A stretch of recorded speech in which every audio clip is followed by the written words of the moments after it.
உயிரின் உரசல்கள். அத்தியாயம் 1. லிஃப்ட் கதவு மூடியது. அந்தச் சிறிய ஏசி குளிர்ச்சி நிறைந்த அறைக்குள் இப்போது அவர்கள் இருவர் மட்டுமே. அந்த இடமே அருணின் ஆளுமையால் நிறைந்திருந்தது. நித்யா தப்பித்து ஓட வழியின்றி ஒரு மூலையில் முடங்கினாள். அருண் மெதுவாக அவளை நோக்கி ஒரு அடி எடுத்து வைத்தான். அவனது காலணிகளின் சத்தம் அந்த மௌனத்தில் அதிரொலியாக கேட்டது. அவன் அவளது மிக அருகில் வந்து நின்றான். எவ்வளவு அருகில் என்றால் அவனது சட்டையின் பொத்தான்கள் உரசுவது கூட நித்யாவிற்கு தெரிந்தது. 5 வருஷம் நித்யா. அருண் அவளது காதோரம் குனிந்து கிசுகிசுத்தான். அவனது சூடான மூச்சு அவளது கழுத்துச் சரிவில் பட்டபோது நித்யா அறியாமல் கண்களை மூடிக்கொண்டாள். ஒரு போன் இல்ல, ஒரு மெசேஜ் இல்ல. ஆனா உன் வாசனை, அது மட்டும் இன்னும் அப்படியே இருக்கு. நித்யா தன் கைகளை இறுக்க பற்றிக்கொண்டாள். அருண், இது ஆபீஸ். முறை தெரிஞ்சு நடந்துக்கோங்க, பின்னாடி நகருங்க என்று அவள் குரலை உயர்த்திச் சொல்ல முயன்றாள். ஆனால் அவளது இதழ்கள் நடுங்கின. முறை? எனக்கு எது முறைன்னு யாரும் சொல்லிக் கொடுக்க தேவையில்லை நித்யா என்று சொல்லிக்கொண்டே அவன் தனது ஒரு கரத்தை அவள் தலைக்கு பின்னால் இருந்த கண்ணாடிச் சுவரில் பலமாக ஊன்றினான். இப்போது அவள் அவன் கைகளுக்குள் சிறைப்பட்டு நின்றாள். நீ என்னை வெறுக்கிறேன்னு சொல்லலாம், ஆனா உன் உடம்பு போய் சொல்லாது. இதோ இப்போ கூட உன் இதயம் எவ்வளவு வேகமா துடிக்குதுன்னு எனக்கு கேக்குது என்று அவளது இதயம் இருக்கும் இடத்திற்கு நேராக தன் விரல்களை காட்டினான். அவன் அவளது முகவாயை தன் விரல்களால் மெல்ல தூக்கினான். நித்யா திகைத்து அவனை பார்த்தாள்.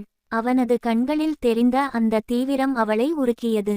அன்னைக்கு மழையில நாம நனைஞ்சப்போ, உன்னை தவிர வேற யாரும் எனக்கு வேண்டாம் அருண், நீ சொன்னது எனக்கும் இன்னும் காதுல கேட்டுட்டே தான் இருக்கு.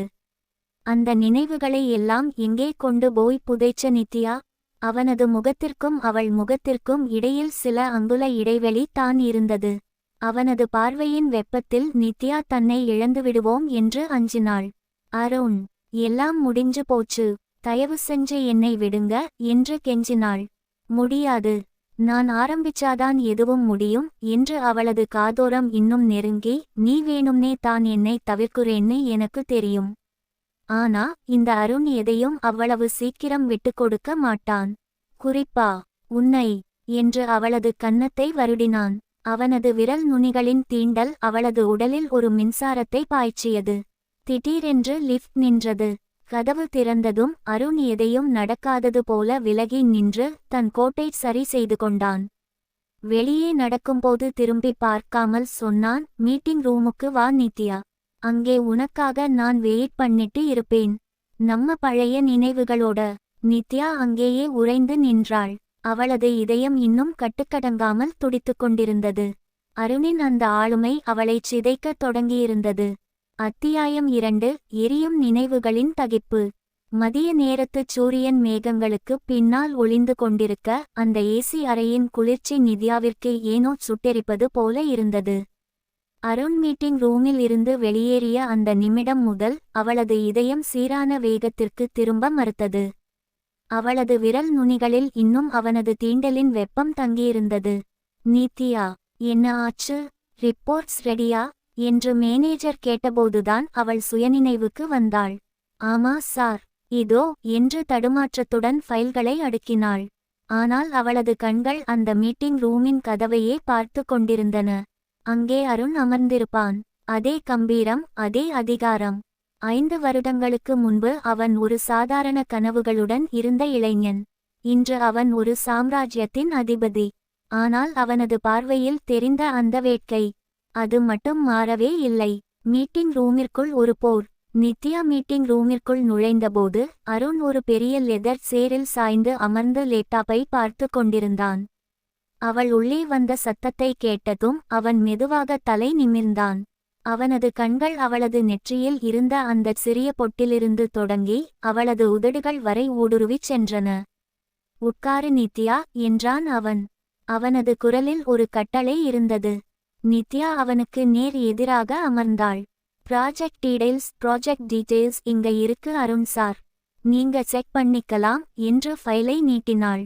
சார் என்கிற வார்த்தையை அவள் அழுத்திச் சொன்னபோது அருணின் புருவங்கள் லேசாக உயர்ந்தன. அவன் அந்த ஃபைலை வாங்கவில்லை, மாறாக மேஜையின் மேல் தன் கைகளை கோர்த்தபடி அவளையே பார்த்தான். சார், இப்போ நான் உனக்கு வெறும் சார் தானா நித்யா? அன்னைக்கு நைலான் புடவையில மழையில நனைஞ்சுகிட்டு என் கையை பிடிச்சுக்கிட்டு இருந்தப்போ நான் உனக்கு யாரு? நித்யா திடுக்கிட்டாள். அருண், இது ஆபீஸ். பழைய கதையெல்லாம் இங்க பேச வேண்டாம் ப்ளீஸ். ஏன் பேசக்கூடாது? நீ பேச மாட்டே, ஏன்னா உனக்கு பயம். உன் மௌனம் தான் உன்னோட கவசம்னு நினைக்கிறியா? ஆனா அந்த மௌனத்துக்குள்ள எவ்வளவு ஆசை ஒளிஞ்சிருக்குன்னு எனக்கு தெரியும் என்று சொல்லிக்கொண்டே அவன் எழுந்து அவளருகே வந்தான். நித்யா எழ முயன்றாள். ஆனால் அவன் அவளது நாற்காலியின் 2 பக்கங்களிலும் கைகளை ஊன்றி அவளைச் சிறைப்படுத்தினான்.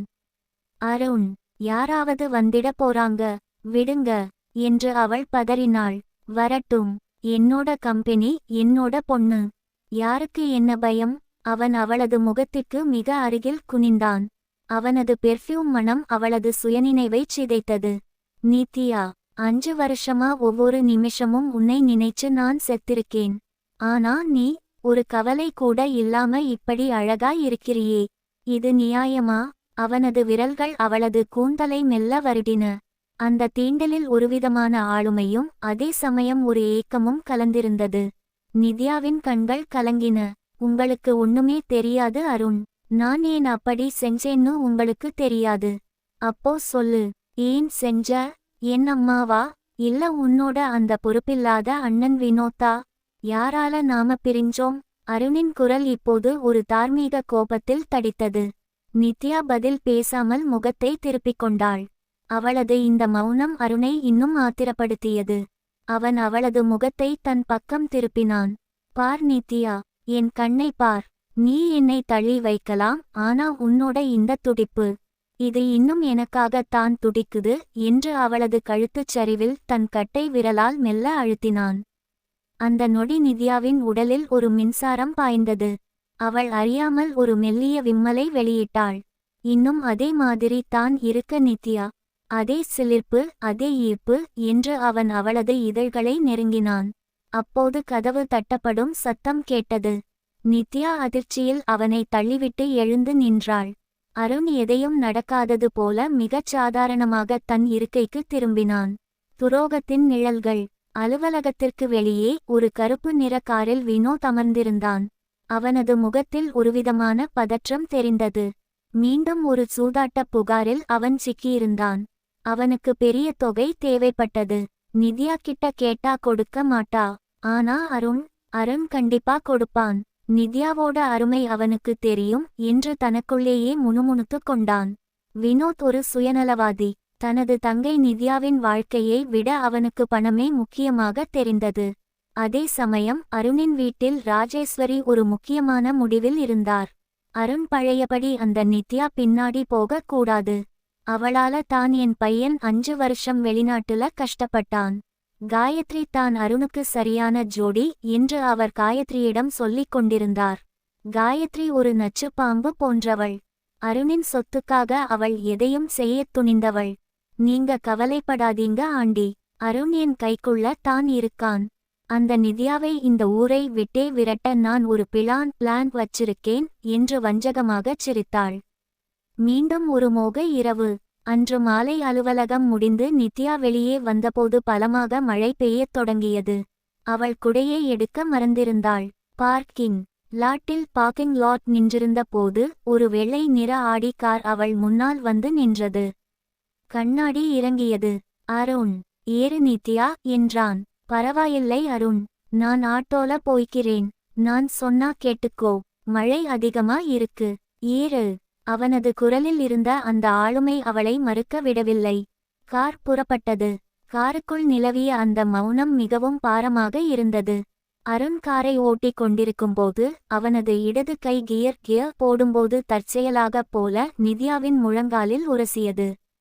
நித்யா சன்னமான குரலில் அருண் ப்ளீஸ் என்றாள். என்ன ப்ளீஸ்?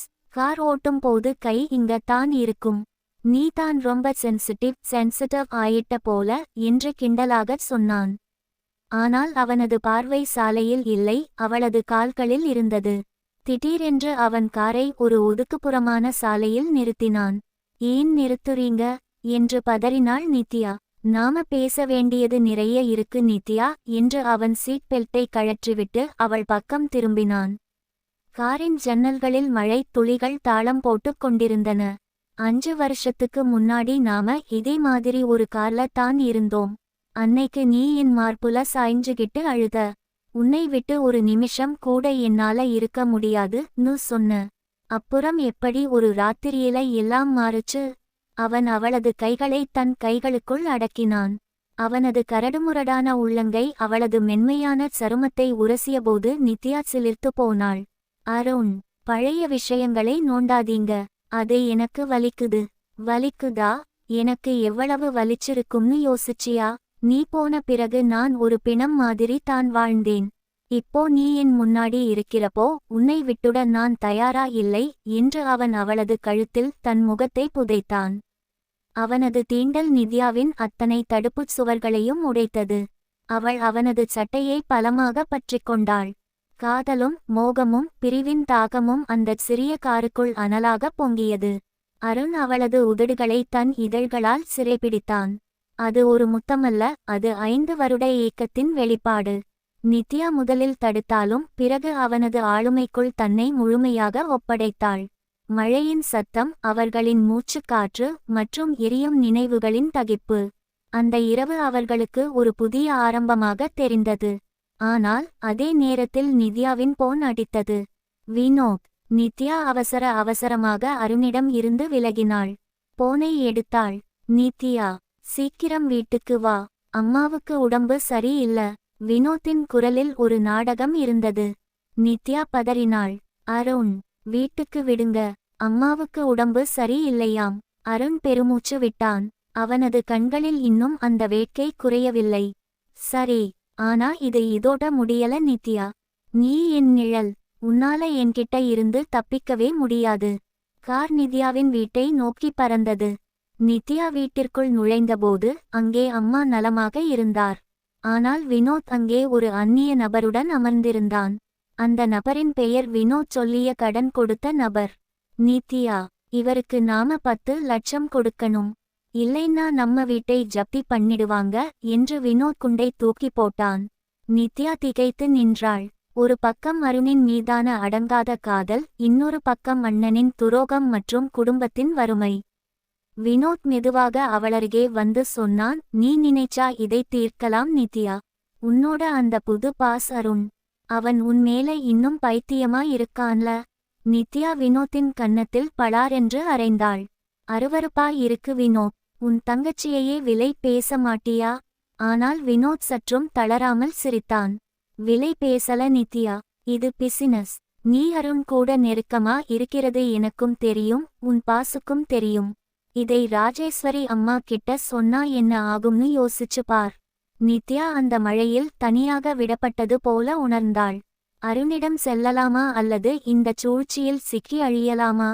உயிரின் உரசல்கள் இப்போது இரத்த காயங்களாக மாறத் தொடங்கின. அத்தியாயம் 3. நஞ்சும் நளினமும். மழை பெய்து ஓய்ந்திருந்த அந்த இரவு அமைதியாக தெரிந்தாலும் பல சூறாவளிகளை தன் கருப்பையில் சுமந்து கொண்டிருந்தது. வினோத் அறையிலிருந்து வெளியேறிய பின் நித்யா தரையில் அப்படியே அமர்ந்துவிட்டாள். சொந்த அண்ணனே தன்னை ஒரு விலைப்பொருளாக பார்ப்பதை அவளால் ஜீரணிக்க முடியவில்லை. மறுபுறம் அருணின் அந்த அழுத்தமான முத்தம். அவளது இதழ்களில் இன்னும் அந்த வெப்பம் மாறவில்லை. அது காதலா அல்லது 5 வருட பிரிவின் ஆக்ரோஷமா? அதே நேரம் நகரின் இன்னொரு பகுதியில் இருந்த ஒரு ஆடம்பரமான பங்களாவில் காயத்ரி தனது கையில் இருந்த உயின் கிராஸை மெல்லச் சுழற்றிக் கொண்டிருந்தாள். அவளது கண்கள் லேட்டா திரையில் மின்னிய அருணின் புகைப்படத்தை பார்த்து கொண்டிருந்தன. அருண், நீ எனக்கு மட்டும் தான் சொந்தம். இந்த சொத்து, இந்த அதிகாரம் எல்லாம் என் கைக்கு வரணும்னா முதல்ல அந்த நித்யாவை உன் மனசுல இருந்து வேரோட பிடுங்கி எறியணும் என்று தனக்குள்ளேயே நஞ்சை கக்கினாள். அவள் உடனே ராஜேஸ்வரிக்கு அருணின் அம்மா போன் செய்தாள். ஆண்டி, நான் சொன்னது நிஜம்தான். இன்னைக்கு ஆபீஸ் பார்க்கிங்ல அருண் கார்ல அந்த நித்யா கூட ரொம்ப நெருக்கமா இருந்ததை பார்த்தவங்க இருக்காங்க. அருண் மறுபடியும் அந்த பொண்ணு வலையில விழுந்துட்டான்னா நம்ம கௌரவம் என்ன ஆகும்? ராஜேஸ்வரியின் குரலில் நடுக்கம் தெரிந்தது. நிச்சயமா விடமாட்டேன் காயத்ரி. 5 வருஷம் முன்னாடி அவளை மிரட்டி அனுப்பினேன். இப்போ அவளை அழிக்கவும் எனக்கு தெரியும். நீ நாளைக்கு ஆபீஸ்க்கு போ. அங்க என்ன நடக்குதுன்னு எனக்கு உடனுக்குடன் சொல்லு. காயத்ரி போனை வைத்தாள். அவளது முகத்தில் ஒரு வஞ்சகச் சிரிப்பு மின்னியது. நாளைக்கு ஆபீஸ்ல ஒரு பெரிய நாடகம் இருக்கு நித்யா. நீயே அருணை விட்டு ஓடுற மாதிரி நான் பண்ணலைன்னா என் பேரு காயத்ரி இல்ல. மறுநாள் காலை அலுவலகத்தில் ஒரு மௌன யுத்தம். நித்யா அலுவலகத்திற்குள் நுழைந்தபோதே ஏதோ ஒரு மாற்றம் இருப்பதை உணர்ந்தாள். ஊழியர்கள் தங்களுக்குள் ரகசியமாக பேசிக்கொண்டிருந்தனர். அவள் தனது கேபினுக்குச் சென்றபோது அங்கே காயத்ரி அமர்ந்திருந்தாள். மிக விலை உயர்ந்த நவீன உடையில் கர்வத்துடன் அவள் நித்யாவை பார்த்தாள். ஹலோ நித்யா, அடையாளம் தெரியுதா? நான் தான் காயத்ரி, அருணோட வருங்கால மனைவி என்று அவள் சொன்ன ஒவ்வொரு வார்த்தையும் நித்யாவின் இதயத்தில் ஈட்டியாக பாய்ந்தது. நித்யா தன் உணர்ச்சிகளை காட்டிக்கொள்ளாமல், தெரியும் காயத்ரி, எதுக்காக இங்க வந்திருக்கீங்க என்றாள். அருணோட பெர்சனல் அசிஸ்டெண்டா இன்னைக்கு நான் ஜாயின் பண்றேன். இனிமே அருண் கூடவே நான் இருப்பேன். நீ உன் லிமிட் தெரிஞ்சு நடந்துக்கோ.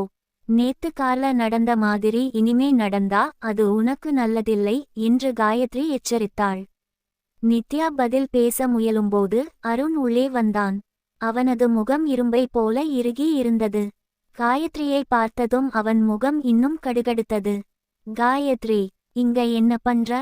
இது என் ஆபீஸ், உன் வீடு இல்ல. அருண், ஆண்டி தான் என்னை இங்க அனுப்பி வச்சாங்க. உனக்கு ஹெல்ப் பண்ணத்தான் நான் வந்திருக்கேன் என்று வழவழவென்று பேசினாள் காயத்ரி. அருண் அவளை கண்டு கொள்ளாமல் நித்யாவை பார்த்தான். அவளது கண்கள் சிவந்து இருப்பதை அவன் கவனித்தான். நித்யா, என் கேபினுக்கு வா என்று சொல்லிவிட்டு விறுவிறுவென்று நடந்தான். அருணின் கேபினில் தகிக்கும் தாகம். நித்யா உள்ளே நுழைந்து கதவை மூடினாள். அருண் ஜன்னல் வழியாக வெளியே வேடிக்கை பார்த்து கொண்டிருந்தான். அவள் அருகே சென்றதும் அவன் திடீரென்று அவளை தன் பக்கம் இழுத்தான். மென்மையான கரங்களில் அழுத்தமாக பதிந்தது. அருண், விடுங்க. காயத்ரி வெளியே இருக்கா என்று நித்யா முணுமுணுத்தாள்.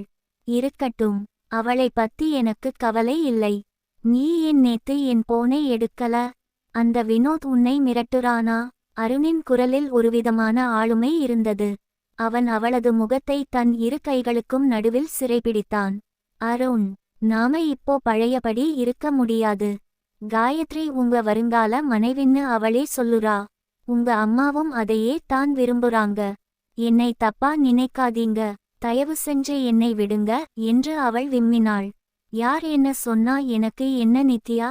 என் உடம்புல ஓடுற ஒவ்வொரு சொட்டு இரத்தமும் உன்னோட பேரைத்தான் சொல்லுது என்று அவன் அவளது நெற்றியில் தன் நெற்றியை முட்டினான்.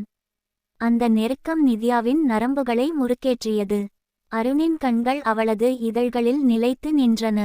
5 வருஷம், ஒவ்வொரு ராத்திரியும் உன் நினைப்போடதான் நான் தூங்குனேன். இப்போ நீ என் முன்னாடி இருக்கும்போது உன்னை இன்னொருத்தன் கிட்ட விட்டுக்கொடுக்க நான் பிச்சைக்காரன் இல்ல. அவன் அவளது இடுப்பை வளைத்து பிடித்து இன்னும் நெருக்கமாக இழுத்தான். அவனது சட்டையின் பொத்தான்கள் அவளது பட்டுப்புடவையில் சிக்கிக்கொண்டன. நித்யா அவனது மார்பில் சாய்ந்து கொண்டாள். அவனது இதயத்துடிப்பு அவளது காதுகளில் ஒரு மேளமாக ஒலித்தது. அருண், இது தப்பு என்று சொல்லிக்கொண்டே அவள் அவனது தோள்களை பற்றினாள். அவளது விரல்கள் அவனது பலமான தோள்களை அழுத்தின. தப்புன்னா? அந்த தப்பை நான் 1000 முறை செய்வேன் என்று அவன் அவளது கழுத்துச் சரிவில் தன் முகத்தை புதைத்தான். அவனது சூடான இதழ்கள் அவள் சருமத்தில் பட்டபோது நித்யா ஒரு சிலிர்ப்புடன் தன் தலையை பின்னால் சாய்த்தாள். அந்த நொடி உலகமே நின்று போனது போல இருந்தது. காதலும் காமமும் கலந்த ஒரு போதையில் அவர்கள் இருவரும் திளைத்தனர். அருணின் தீண்டல் அவளது அத்தனை துக்கங்களையும் மறக்கச் செய்தது. அவன் அவளது காதோரம் மிக மென்மையாக, நீ மட்டும் தான் என் உயிரு, புரியுதா என்று கிசுகிசுத்தான். அந்த வார்த்தை நித்யாவிற்குள் ஒரு புதிய தெம்பை கொடுத்தது. காயத்ரியின் முதல் தாக்குதல். அவர்கள் உள்ளே இருப்பதை உணர்ந்த காயத்ரி தனது பிளானை தொடங்கினாள். அவள் அலுவலகத்தின் சிசிடிவி அறையிலிருந்து ஏற்கனவே அருண் மற்றும் நித்யா நெருக்கமாக இருக்கும் சில காட்சிகளை தனது போனில் பதிவு செய்திருந்தாள். அதை தவிர ஒரு போலி ஆவணத்தை தயாரித்தாள். அதில் நித்யா நிறுவனத்தின் இரகசிய தகவல்களை எதிரி நிறுவனத்திற்கு விற்கப் போவதாக ஒரு ஒப்பந்தம் இருந்தது. மதிய உணவு நேரத்தின் போது காயத்ரி அருணிடம் சென்றாள். அருண், நீ அந்த நித்யாவை நம்புற, ஆனா அவ உனக்கு துரோகம் பண்றா. இதோ பாரு என்று அந்த போலி ஒப்பந்தத்தை நீட்டினாள். அருண் அதை வாங்கி பார்த்தான். அவனது முகத்தில் ஒரு எள்ளல் சிரிப்பு வந்தது. காயத்ரி, நித்யாவை பத்தி எனக்கு தெரியும். அவ என் உயிரை பறிப்பா, ஆனா என் நம்பிக்கையை துரோகம் பண்ண மாட்டா. இந்த மாதிரி சில்லறை வேலையை என்கிட்ட வச்சுக்காத என்று அந்த பேப்பரை கிழித்து எறிந்தான். காயத்ரி அதிர்ந்து போனாள். அருண், நான் சொல்றதை கேளு. வெளியே போ காயத்ரி. இனிமே நித்யாவை பத்தி ஒரு வார்த்தை தப்பா பேசினாலும் நீ என் முகத்துலையே விழிக்க முடியாது என்று அவன் சத்தம் போட்டான். காயத்ரி அவமானத்தால் சிவந்தாள். சரி அருண், நீ இப்போ என்னை நம்பல. ஆனா சீக்கிரம் நீயே அவளை உன் கையால கழுத்தை பிடிச்சு வெளியே தள்ளுவ. அதுக்கு நான் வழி பண்றேன் என்று மனதிற்குள் வஞ்சினம் பூண்டாள். அவள் உடனே வினோத்திற்கு போன் செய்தாள். வினோத், உனக்கு பணம் வேணும்ல? இன்னைக்கு நைட்டு நான் சொல்ற இடத்துக்கு வா. நித்யாவையும் அருணையும் பிரிக்க ஒரு பெரிய வழி இருக்கு. அதுல உனக்கும் லாபம், எனக்கும் லாபம். மாலை நேரத்து மயக்கம். அலுவலகம் முடிந்ததும் அருண் நித்யாவை தனது அறைக்கு வரச் சொன்னான். இன்னைக்கு நாம ஒரு இடத்துக்கு போறோம் நித்யா. எங்க அருண்? எனக்கு வீட்டுல அம்மா. அம்மா கிட்ட நான் பேசிட்டேன். வினோத் கிட்டையும் சொல்லிட்டேன். இன்னைக்கு ஒரு நாள் எனக்காக வா என்று அவன் கெஞ்சலாக கேட்டபோது அவளால் மறுக்க முடியவில்லை.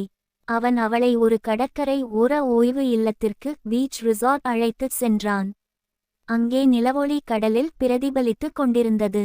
கடற்கரை காற்று ஜன்னல்கள் வழியே புகுந்து அவர்களை வருடியது. அங்கே ஒரு அழகான மெழுகுவர்த்தி இரவு உணவு கேண்டில்லைட் டின்னர் ஏற்பாடு செய்யப்பட்டிருந்தது. ஏன் இதெல்லாம் அருண் என்று நித்யா ஆச்சரியத்துடன் கேட்டாள். 5 வருஷம் முன்னாடி நாம இங்கதான் கடைசியா சந்திச்சோம். அன்னைக்கு நீ அழுத, ஆனா இன்னைக்கு நீ சிரிக்கணும்னு நான் ஆசைப்படுறேன் என்று அவளது கைகளை பற்றி கொண்டான் அருண். அவர்கள் உணவருந்தி முடித்தபின் பால்கனியில் நின்று கடலை பார்த்து கொண்டிருந்தனர். அருண் பின்னால் இருந்து அவளை அணைத்து கொண்டான். அவனது கைகள் அவளது வயிற்று பகுதியில் ஒரு பூவைப் போல படர்ந்தன. நித்யா அவனது அணைப்பில் தன்னை மறந்தாள். நித்யா, உன்னை விட்டு போன அந்த ஒவ்வொரு நாளும் நரகம் மாதிரி இருந்தது. இனிமே யாராலையும் நம்மளை பிரிக்க முடியாது என்று அவளது தோளில் முத்தமிட்டான்.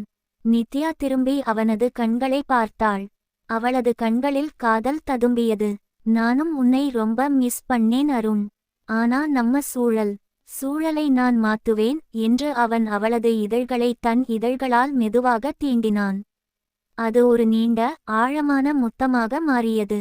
அந்த ஏகாந்தமான இரவில் அலைகளின் சத்தத்திற்கு நடுவே அவர்களின் மௌனம் பல ரகசியங்களை பேசியது.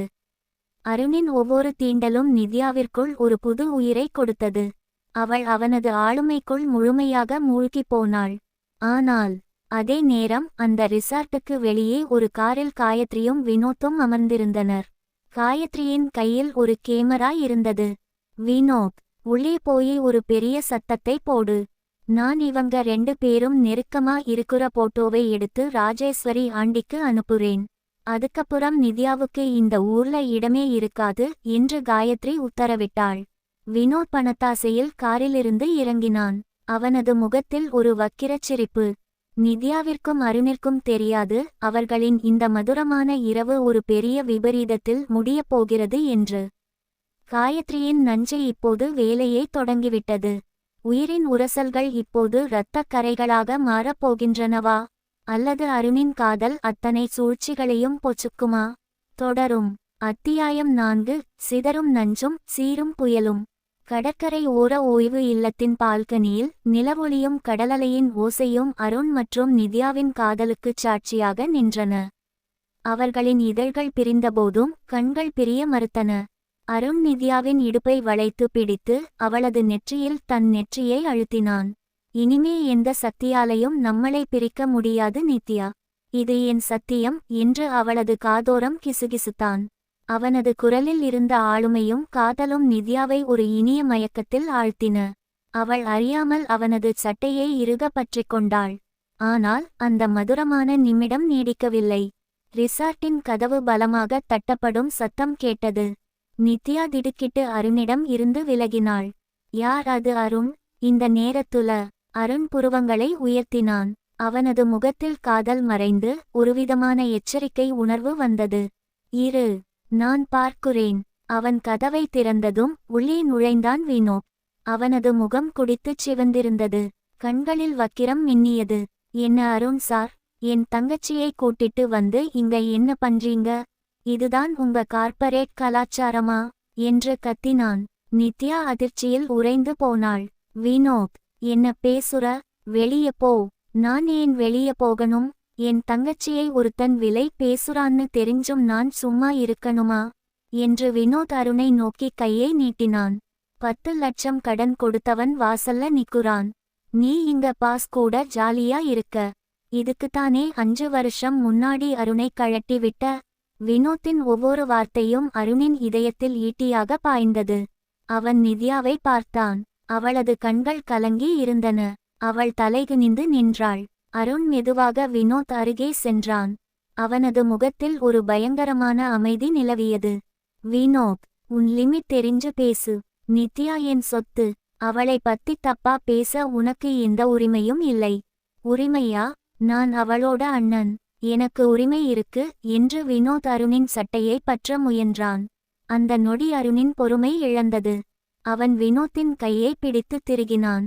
வினோத் வலியால் கத்தினான். ஆ, அருண் சார், விடுங்க. உன் அண்ணன் என்கிற ஒரே காரணத்துக்காக தான் உன்னை உயிரோட விடுறேன். இனிமே நித்யா முன்னாடி வந்து நின்னாலோ அவளை மிரட்டினாலோ உன் கையை மட்டும் இல்ல, உன் கழுத்தையும் சேர்த்து திருகுவேன் என்று அவனது முகத்திற்கு நேராகச் சீறினான் அருண். அவன் வினோத்தை தள்ளிவிட்டான். வினோத் தடுமாறி தரையில் விழுந்தான். சரி சரி, நான் போறேன். ஆனா ராஜேஸ்வரி அம்மா கிட்ட இதைச் சொன்னா என்ன ஆகும்னு யோசிச்சு பார் என்று மிரட்டிக்கொண்டே வினோத் அங்கிருந்து ஓடினான். நித்யா மேஜையின் மேல் சாய்ந்து விசும்பி அழுதாள். அருண், எல்லாம் முடிஞ்சு போச்சு. இனிமே உங்க அம்மா என்னை தப்பா நினைப்பாங்க. காயத்ரி. அருண் அவளருகே வந்து அவளை இறுக்கமாக அணைத்து கொண்டான். ஒன்னும் முடியல நித்யா, இப்போதான் ஆரம்பிச்சிருக்கு. காயத்ரி, வினோத் என் அம்மா. எல்லாரும் சேர்ந்து ஆடப்போற நாடகத்துக்கு நான் ஒரு முடிவு கட்டுறேன். அவன் அவளது கண்ணீரை துடைத்தான். இன்னைக்கு நைட்டு நீ என் கூடவே இரு. நாளைக்கு காலையில உனக்கு ஒரு சர்ப்ரைஸ் இருக்கு என்று அவளது இதழ்களில் மீண்டும் ஒரு அழுத்தமான முத்தமிட்டான். அந்த முத்தத்தில் ஒரு புதிய உறுதி தெரிந்தது. மறுநாள் காலை அதிரடி விடியல். ராஜேஸ்வரியின் பங்களாவில் காலை உணவின் போது ஒரு பெரிய பதற்றம் நிலவியது. காயத்ரி தனது போனில் வினோத் எடுத்த புகைப்படங்களை காட்டிக் கொண்டிருந்தாள். அருண் மற்றும் நித்யா ரிசார்ட்டில் நெருக்கமாக இருக்கும் புகைப்படங்கள் அவை. பார்த்தீங்களா ஆண்டி, நான் சொன்னது நிஜம்தான். அருண் அந்த நித்யா வலையில முழுசா விழுந்துட்டான். இப்போ நாம ஏதாச்சும் பண்ணலைன்னா அந்த பொண்ணு இந்த வீட்டுக்கே வந்துடுவா என்று காயத்ரி நஞ்சை கக்கினாள். ராஜேஸ்வரியின் முகம் கோபத்தால் சிவந்தது. நிச்சயமா விடமாட்டேன் காயத்ரி. அருண் வரட்டும், இன்னைக்கே ஒரு முடிவு கட்டுறேன். அப்போது அருண் உள்ளே வந்தான். அவனது முகம் கம்பீரமாகவும் உறுதியாகவும் இருந்தது. அருண், என்ன இது? நேத்து நைட்டு அந்த நித்யா கூட ரிசார்ட்ல என்ன பண்ணிட்டு இருந்த? இதோ காயத்ரி போட்டோஸ் எடுத்திருக்கா என்று ராஜேஸ்வரி கத்தினான். அருண் காயத்ரியை பார்த்தான். அவனது பார்வையின் வெப்பத்தில் காயத்ரி சற்றே நடுங்கினாள். அவன் மெதுவாக ராஜேஸ்வரி அருகே சென்றான். அம்மா, நீங்க சொல்றது நிஜம்தான். நேத்து நைட்டு நான் நித்யா கூடத்தான் இருந்தேன். ஏன்னா அவ என் மனைவி என்றான் அருண். அவனது குரலில் ஒரு புதிய அதிகாரம் இருந்தது. ராஜேஸ்வரியும் காயத்ரியும் அதிர்ச்சியில் உறைந்து போனார்கள். மனைவியா? அருண், என்ன பேசுற? உனக்கும் காயத்ரிக்கும் எனக்கும் எந்த சம்பந்தமும் இல்லை. 5 வருஷம் முன்னாடி நீங்க செஞ்ச சூழ்ச்சியால தான் நானும் நித்யாவும் பிரிஞ்சோம். காயத்ரியும் வினோத்தும் சேர்ந்து நித்யாவை மிரட்டினாங்க. நீங்களும் அவங்களுக்கு ஹெல்ப் பண்ணீங்க. ஆனா இப்போ எல்லாம் மாறிடுச்சு என்று அருண் சீறினான். அவன் தனது போனை எடுத்து வினோத் மற்றும் காயத்ரி பேசிக்கொண்டிருந்த ஒரு ஆடியோ பதிவை ஆடியோ ரெக்கார்டிங் ஒலிக்கச் செய்தான். அதில் காயத்ரி வினோத்திற்கு பணம் கொடுத்து நித்யாவை மிரட்டச் சொல்லும் சதித்திட்டம் தெளிவாக இருந்தது. ராஜேஸ்வரி திடுக்கிட்டாள். காயத்ரி, இது நிஜமா? காயத்ரியின் முகம் வெளுத்து போனது. ஆண்டி, அது அருண் தப்பா புரிஞ்சுக்கிட்டான். தப்பா புரிஞ்சுக்கல காயத்ரி. உன் நஞ்சை கக்குற காலம் முடிஞ்சு போச்சு. இனிமே நீ என் ஆபீஸ்லயோ என் வீட்டிலையோ கால் வச்சா உன்னை ஜெயில்ல கம்பிக்கெண்ண வைப்பேன் என்று அருண் எச்சரித்தான். அவன் ராஜேஸ்வரியை பார்த்தான். அம்மா, 5 வருஷம் முன்னாடி நீங்க செஞ்ச தப்புக்கு நான் தண்டனை அனுபவிச்சேன். இப்போ நான் நித்யாவை திருமணம் செஞ்சுக்கிட்டேன். இதுதான் மேரேஜ் சர்டிபிகேட். ராஜேஸ்வரியால் நம்ப முடியவில்லை. அருண், நீ என்னை ஏமாத்திட்ட. நான் ஏமாத்தல அம்மா. என் காதலை காப்பாத்திக்கிட்டேன். நித்யா என் உயிரு. அவளை தப்பா பேசுற யாரையும் நான் சும்மா விடமாட்டேன். காயத்ரி, வெளியே போ என்று ஆக்ரோஷமாக கத்தினான். காயத்ரி அவமானத்தால் அழுதுகொண்டே அங்கிருந்து ஓடினாள். ராஜேஸ்வரி தரையில் அப்படியே அமர்ந்துவிட்டார். அவனது மகன் இவ்வளவு ஆக்ரோஷமாக மாறுவான் என்று அவர் எதிர்பார்க்கவில்லை. மாலை நேரத்து மயக்கம், மீண்டும் ஒரு மோக இரவு. அன்று மாலை அலுவலகம் முடிந்ததும் அருண் நித்யாவை தனது புதிய வீட்டிற்கு அழைத்துச் சென்றான். அது ஒரு அழகான அடுக்குமாடி குடியிருப்பு அபார்ட்மெண்ட். அங்கே ஜன்னல்கள் வழியே நகரின் விளக்குகள் மின்னிக் கொண்டிருந்தன. ஏன் அருண், என் வீடு என்று நித்யா கேட்டாள். இனிமே இதுதான் உன் வீடு நித்யா. நம்ம வீடு. வினோத், காயத்ரி, என் அம்மா எல்லாரும் சேர்ந்து ஆடப்போற நாடகத்துக்கு நான் ஒரு முடிவு கட்டிட்டேன் என்று அவளை தன் பக்கம் இழுத்தான் அருண். அவன் அவளது நெற்றியில் முத்தமிட்டான். இன்னைக்கு ஆபீஸ்ல காயத்ரியை நான் வெளியே அனுப்பினேன். என் அம்மா கிட்டையும் பேசிட்டேன். இனிமே நமக்கிடையில எந்த தடையும் இல்லை.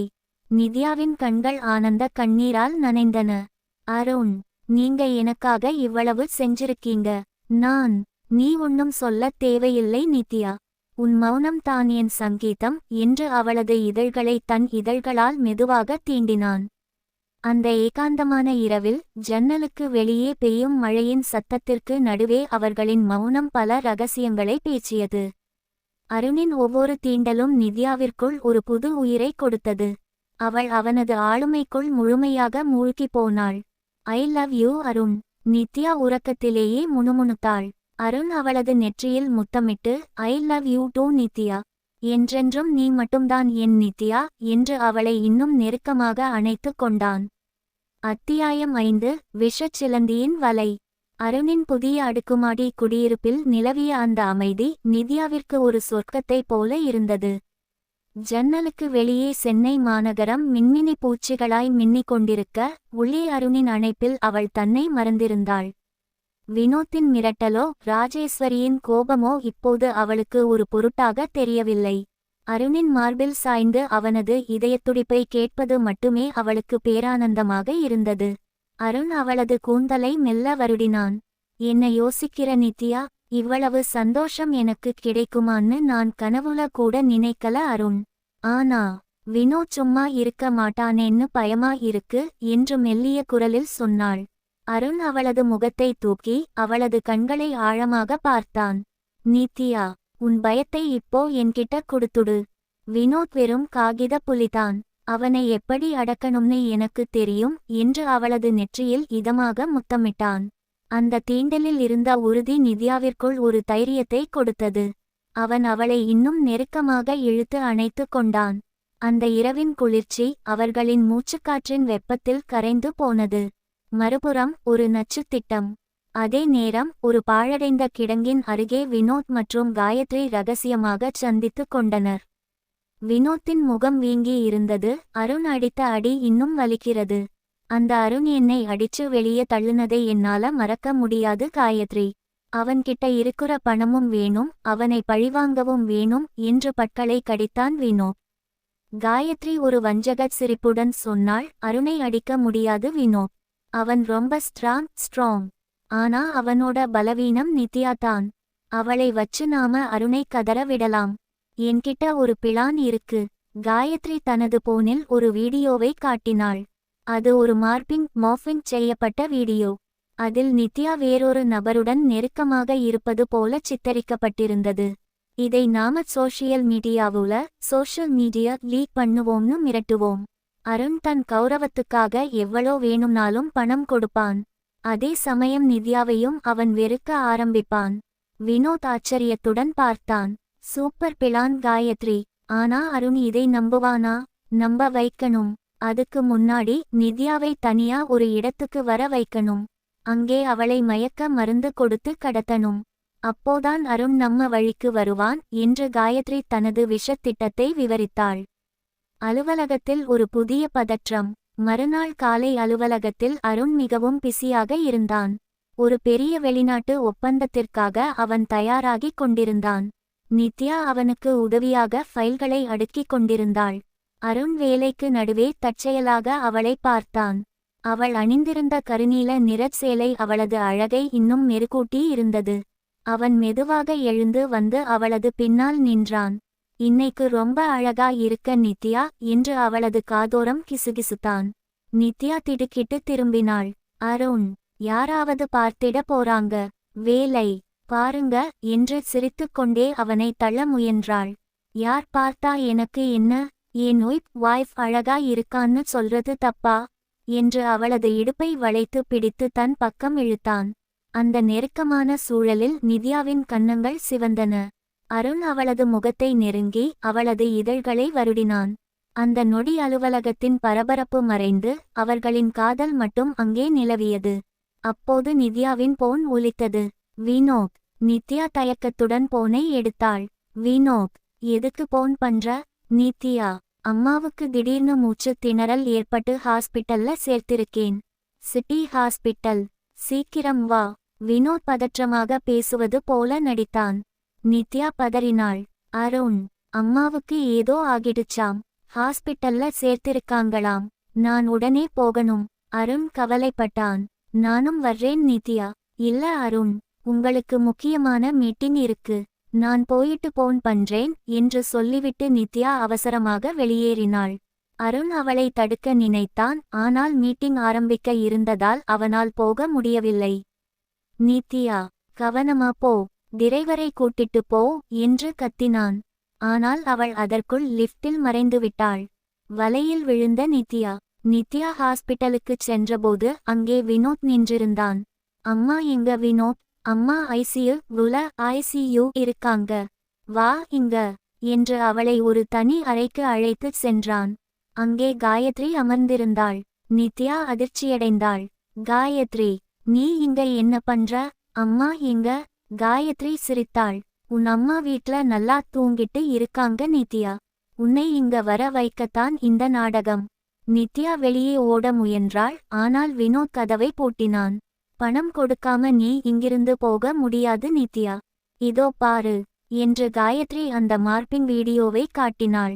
இதை அருண் பார்த்தா என்ன ஆகும்னு யோசிச்சு பார். அவன் உன்னை தூக்கி எறிஞ்சிடுவான். இது போய். அருண் இதை நம்ப மாட்டார் என்று நித்யா தைரியமாகச் சொன்னாள். நம்ப வைக்கிறது எங்க வேலை என்று காயத்ரி சொன்ன அடுத்த நொடி வினோத் ஒரு கைக்குட்டையில் மயக்க மருந்து தடவி நித்யாவின் மூக்கில் அழுத்தினான். நித்யா சில நொடிகள் போராடிவிட்டு மயங்கி வினோத்தின் கைகளில் விழுந்தாள். இப்போ அருணுக்கு போன் பண்ணு வினோத், ஆட்டம் ஆரம்பமாகட்டும் என்றாள் காயத்ரி வன்மத்துடன். அருணின் சீற்றம். மீட்டிங் முடிந்து வெளியே வந்த அருணிற்கு வினோத்திடம் இருந்து போன் வந்தது. அருண் சார், உங்க நித்யா இப்போ என் கைக்குள்ள இருக்கா. 5 கோடி பணம் இன்னைக்கு ஈவினிங்குள்ள நீங்க கொடுக்கணும். இல்லைன்னா இந்த வீடியோ சோஷியல் மீடியாவுல வைரல் ஆகும். உங்க கௌரவம் காத்துல பறக்கும். அருண் அதிர்ச்சியில் உறைந்தான். ஆனால் அவன் பயப்படவில்லை. அவனது கண்கள் சிவந்தன. வினோத், நீ செத்த. நித்யா முடியல ஒரு சின்ன காயம் பட்டிருந்தாலும் உன் உடம்பை துண்டு துண்டா வெட்டி கடல்ல வீசுவேன் என்று சிங்கம் போல கர்ஜித்தான். அவன் உடனே தனது ரகசிய பாதுகாப்பு படையை செக்யூரிட்டி டீம் சந்தித்து நித்யாவின் போன் சிக்னலை ட்ராக் செய்யச் சொன்னான். அவங்களை விடாதீங்க, நித்யாவை பத்திரமா மீட்கணும். வினோத்தையும் காயத்ரியையும் உயிரோட என்கிட்ட கொண்டு வரணும் என்று ஆக்ரோஷமாக உத்தரவிட்டான். மீட்பு போர். வினோத் நித்யாவை ஒரு பாழடைந்த கிடங்கில் கட்டி வைத்திருந்தான். நித்யா மெதுவாக கண் விழித்தாள். அவளது தலை பாரமாக இருந்தது. காயத்ரி அவளருகே வந்து நின்றாள். இன்னும் கொஞ்ச நேரத்துல அருண் இங்க வருவான். ஆனா அவன் வர்றப்போ நீ உயிரோட இருப்பியான்னு தெரியல என்ற ஒரு கத்தியை எடுத்து நித்யாவின் கழுத்தில் வைத்தாள். அப்போது திடீரென்று கிடங்கின் கதவு உடைந்து சிதறியது. அருண் தனது ஆட்களுடன் உள்ளே புகுந்தான். அவனது கையில் ஒரு துப்பாக்கி இருந்தது. காயத்ரி, கத்தியை கீழே போடு என்று கர்ஜித்தான். வினோத் பயந்து ஒரு தூணுக்கு பின்னால் ஒளிந்து கொண்டான். காயத்ரி கத்தியை நித்யாவின் கழுத்தில் இன்னும் அழுத்தினாள். அருண், நெருங்கி வராதே, வந்தா அவளை கொன்னுடுவேன், எனக்கு பணம் வேணும். அருண் மெதுவாக முன்னேறினான். அவனது பார்வை நித்யாவின் மேல் இருந்தது. அவள் பயத்தில் நடுங்கிக் கொண்டிருந்தாள். காயத்ரி, உனக்கு பணம் தானே வேணும், இதோ இந்த செக் புக் எடுத்துக்கோ. நித்யாவை விட்டுடு. காயத்ரி செக் புக்கை பார்க்க திரும்பிய அந்த நொடி அருண் மின்னல் வேகத்தில் பாய்ந்து அவளது கையை பிடித்து திருகினான். கத்தி கீழே விழுந்தது. அருண் அவளை தள்ளிவிட்டு நித்யாவை கட்டிப்பிடித்து கொண்டான். நித்யா, பயப்படாத, நான் வந்துட்டேன். அதே சமயம் வினோத் ஓட முயன்றான். ஆனால் அருணின் ஆட்கள் அவனை பிடித்து கொண்டனர். அருண் வினோத் அருகே சென்றான். அவனது முகத்தில் ஒரு பயங்கரமான ஆவேசம் தெரிந்தது. அவன் வினோத்தின் கன்னத்தில் ஓங்கி ஒரு அறை விட்டான். வினோத் இரத்தத்தை கக்கிக் கொண்டு கீழே விழுந்தான். உன்னை பெத்த அம்மா பேரையே சொல்லி உன் தங்கச்சியை கடத்துறையா? நீ எல்லாம் ஒரு மனுஷனா என்று அவனை மிதித்தான். பிறகு காயத்ரியை பார்த்து சொன்னான், உன் வீடியோ நாடகம் எனக்கு தெரியும் காயத்ரி. சைபர் கிரைம் மூலமா அந்த வீடியோவை போலின்னு நான் ஏற்கனவே நிரூபிச்சுட்டேன். இப்போ நீங்க 2 பேரும் ஜெயிலுக்கு போறது உறுதி. மீண்டும் மலர்ந்த காதல். போலீஸ் வந்து வினோத்தையும் காயத்ரியையும் அழைத்துச் சென்றது. நித்யா அருணின் தோளில் சாய்ந்து அழுது கொண்டிருந்தாள். அருண், நான் ரொம்ப பயந்துட்டேன். அருண் அவளை தூக்கிக் கொண்டு காரில் அமர வைத்தான். இனிமே பயப்பட எதுவுமே இல்லை நித்யா. அந்த விஷ ஜந்துக்களை நான் அடக்கிட்டேன். ராஜேஸ்வரி அம்மாவுக்கும் எல்லா உண்மையும் தெரிஞ்சுடுச்சு. அவங்க இப்போ உன்னை ஏத்துக்க தயாரா இருக்காங்க. அன்று இரவு அவர்கள் மீண்டும் தங்கள் வீட்டிற்கு திரும்பினர். நித்யா அருணிற்காக ஒரு சூடான காப்பி போட்டு கொடுத்தாள். அருண் அவளை பின்னால் இருந்து அணைத்து கொண்டான். நித்யா, இத்தனை போராட்டத்துக்கு அப்புறமும் நீ என் கூட இருக்கிறது தான் எனக்கு கிடைச்ச பெரிய வெற்றி. அவன் அவளது கழுத்துச் சரிவில் முத்தம் இட்டான். நித்யா அவனது கரங்களை இறுக பற்றிக் கொண்டாள். மௌனமாக இருந்த அவர்களின் காதல் இப்போது உலகமே வியக்கும் ஒரு காவியமாக மாறியிருந்தது. அத்தியாயம் 6. மௌனத்தின் மொழி, காதலின் நித்திய சங்கமம். வினோத் மற்றும் காயத்ரியின் சூழ்ச்சிகள் சட்டத்தின் முன் மண்டியிட்டு சிதறிய பிறகு அந்த பிரம்மாண்டமான பங்களாவில் ஒரு புதிய விடியல் பிறந்தது. இத்தனை நாட்களாக பனிப்போர் நடந்து கொண்டிருந்த அந்த வீட்டில் இப்போது ஒரு அமைதியான சந்தோஷம் குடிகொண்டிருந்தது. ராஜேஸ்வரி தனது பிடிவாதங்கள் ஒரு பெரிய பேரழிவில் முடியவிருந்ததை உணர்ந்து முழுமையாக தன்னை மாற்றிக்கொண்டார். அவர் நித்யாவின் கரங்களை பற்றி, 5 வருஷம் முன்னாடி நான் செஞ்ச தப்புக்கு காலம் எனக்கு கொடுத்த தண்டனை தான் இந்த தவிப்பு. உன்னோட அன்பை நான் புரிஞ்சுக்காம போனது என் தப்புதான் நித்யா. இனிமே நீங்க 2 பேரும் ஒருத்தரை ஒருத்தர் விட்டு பிரியக்கூடாது என்று மனதார ஆசீர்வதித்தபோது நித்யாவின் கண்கள் ஆனந்தத்தில் நனைந்தன. திருமண நாள் நெருங்கியது. சென்னை மாநகரமே வியக்கும் வண்ணம் ஒரு பிரம்மாண்டமான கடற்கரை ஓய்வு இல்லத்தில் திருமண ஏற்பாடுகள் மின்னின. ஆனால் அருணுக்கும் நித்யாவிற்கும் அந்த தோரணங்களோ விளக்குகளோ முக்கியமாக தெரியவில்லை. ஒருவரையொருவர் மீண்டும் கண்டடைந்த அந்த உணர்வே அவர்களை ஒரு போதையில் வைத்திருந்தது. திருமணத்திற்கு முந்தைய அந்த இரகசிய இரவு. நித்யா தனது அறையில் தனியாக அமர்ந்திருந்தாள். ஜன்னல் வழியே புகுந்து வந்த கடற்கரை காற்று அவளது மேனியை வருடியது. அவளது கைகளில் மெஹந்தி அடர் சிவப்பாக படிந்திருந்தது.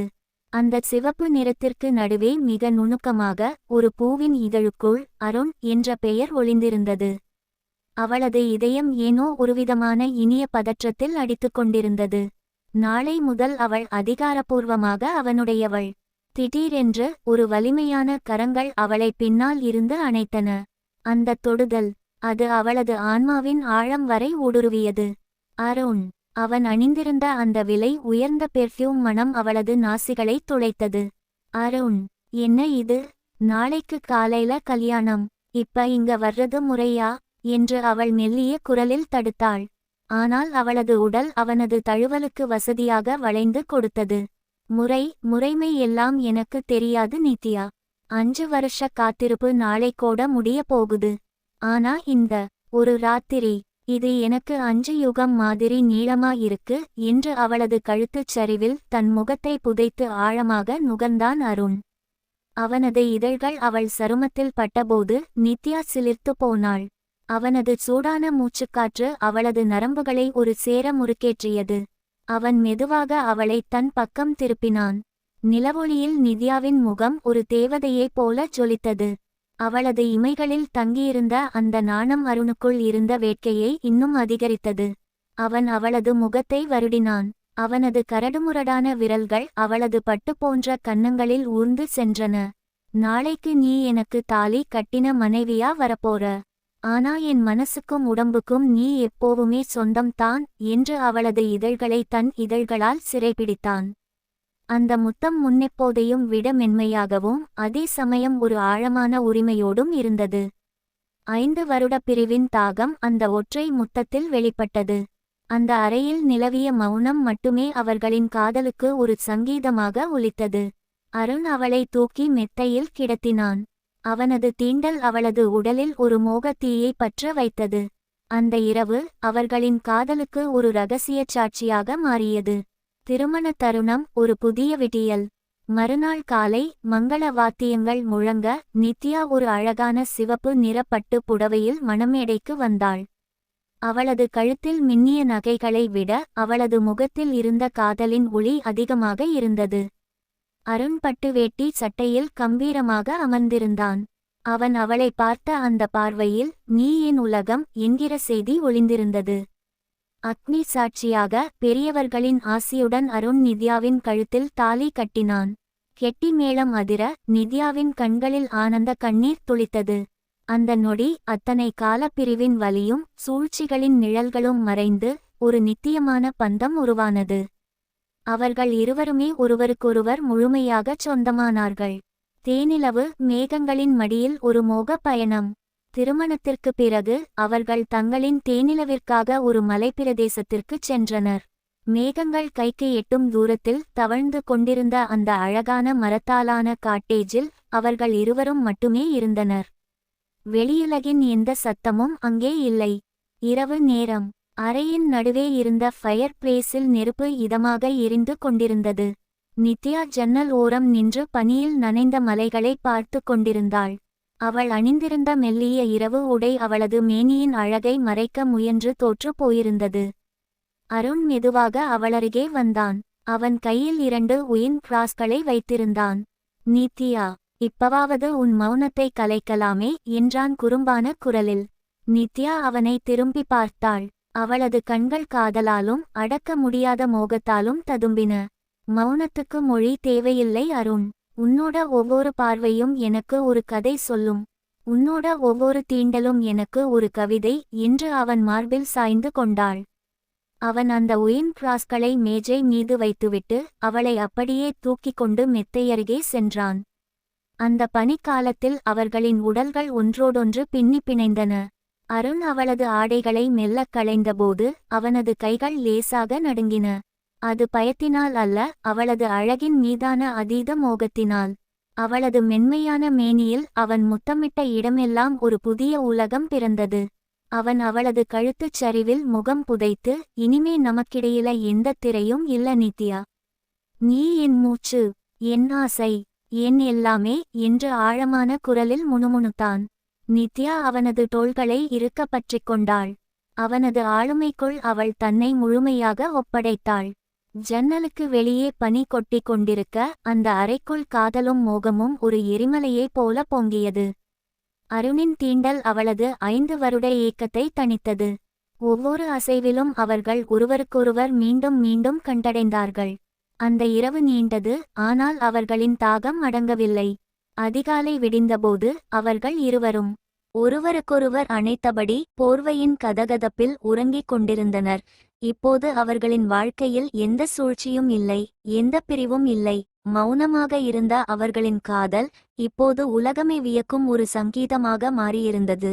ஐ லவ் யூ அருண், நித்யா உறக்கத்திலேயே முணுமுணுத்தாள். அருண் அவளது நெற்றியில் முத்தமிட்டு, I love you too Nithya, என்றென்றும் நீ மட்டும்தான் என் நித்யா என்று அவளை இன்னும் நெருக்கமாக அணைத்து கொண்டான். காதல் தோற்பதில்லை, அது சரியான நேரத்திற்காக காத்திருக்கிறது என்பதற்கு அவர்களின் வாழ்க்கை ஒரு சாட்சியாக அமைந்தது. மௌனத்தின் மொழி இப்போது காதலின் குரலாக அந்த மலைப்பிரதேசம் எங்கும் ஒலித்தது.